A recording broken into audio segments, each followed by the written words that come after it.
Okay, it's about 2 a.m. Um, almost.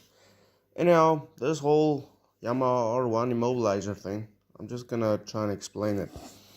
So, first of all, you have this little motherboard thing.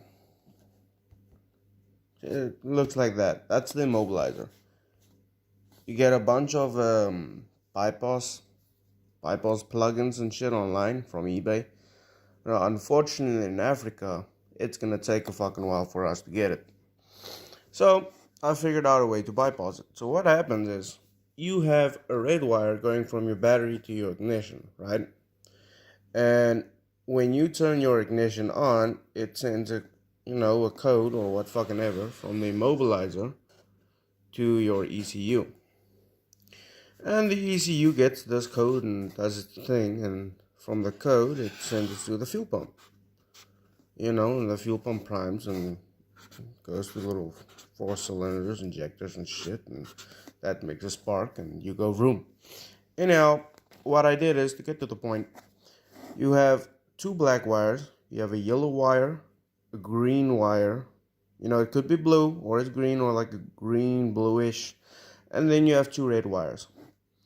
Now all I did was put a little connection between these two red wires, because what happens when you turn your key on, the power is going in, but because the immobilizer is not working, something in there is damaged, it does not read the key and send the code back to the ECU.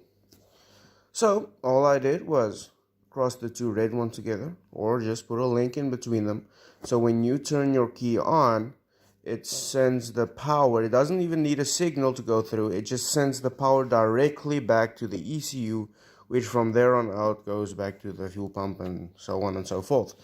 Now, the two black wires, if they're not, how can I put this? If you have cut the plug, like I did in my case, let's say you have two plugs, right?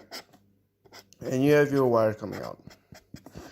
They're each on a specific spot, so the bottom black wire goes to the bottom black and the top black goes to the top black. If you by accidentally put the top black wire to the bottom black wire, it's not gonna work, even if you have the red ones crossed. I found this out later on.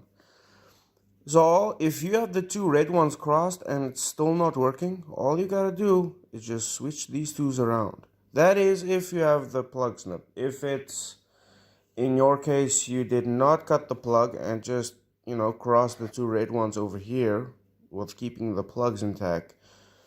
Oh, I can't really swear on YouTube.